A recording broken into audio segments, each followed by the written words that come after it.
Today, let's combine all the enclosures that we've studied thus far into one solo over Blues for Alice.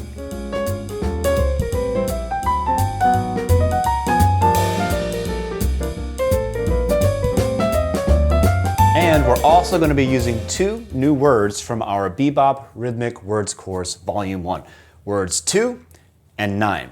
This is going to make the solo a bit more interesting. So far, we've practiced 3 different chromatic enclosures: B, A, A, B, B, B, A, A, and B, B2, A, A, B. And we targeted a chord tone or one of those nice tensions, the 9 and the 13th on dominant chords, and the 9 and the 11 on minor chords, and the 9th on major chords.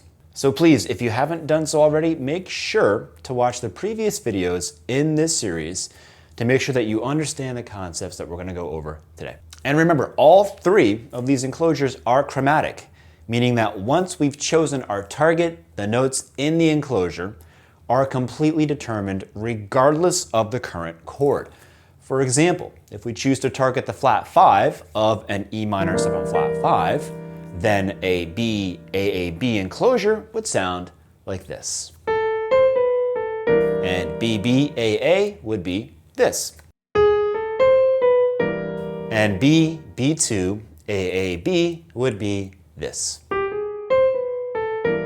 But if we choose to target the 3rd of a G minor 7, which is also a B flat, all the enclosures would be made out of the exact same notes.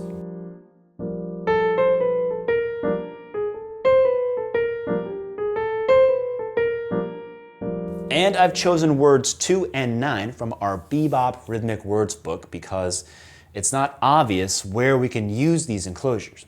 Here's word number 2. And here's word number 9.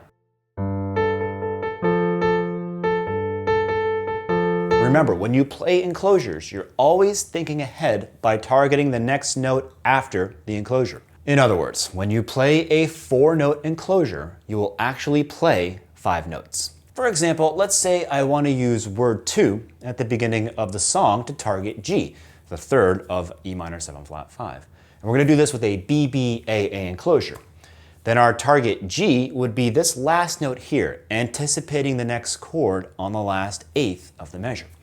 So the B, B, A enclosure would go here. Notice how this placement of our target note completely changes the way the enclosure sounds.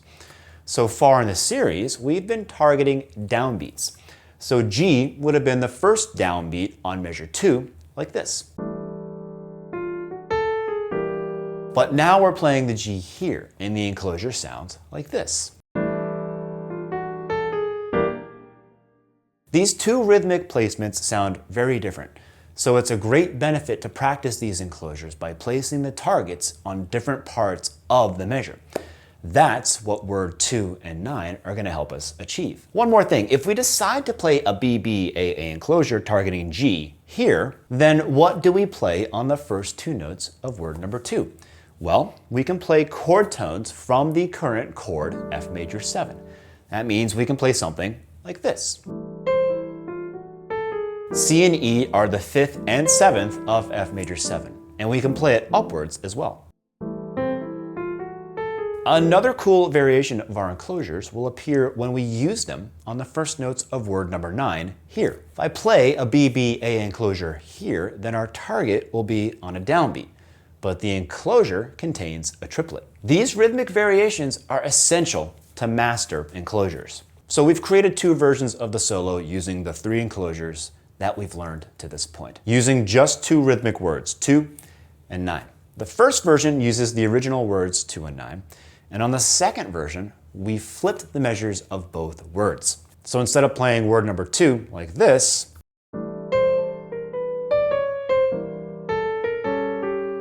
we're going to play this.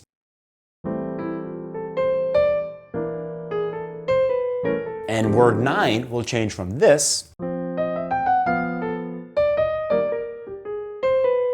to this.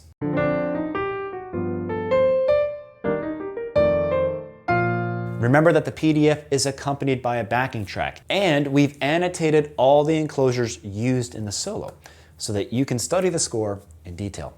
We've also marked important target notes that don't belong to an enclosure. Remember that for the notes that aren't part of an enclosure, you can use chord tones or one of these nice tensions that we mentioned earlier.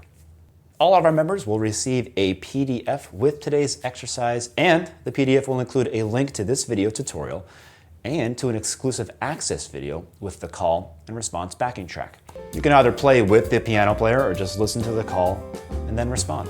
Also, there's a slow version followed by a fast version for you to practice at different tempos. And if you haven't joined already, what are you waiting for? Go ahead and click on the join button right here on YouTube to get instant access to all our PDFs and exclusive access content that we publish on a regular basis. Thanks again for watching. Don't forget to subscribe and tell your friends about us. We'll see you next week.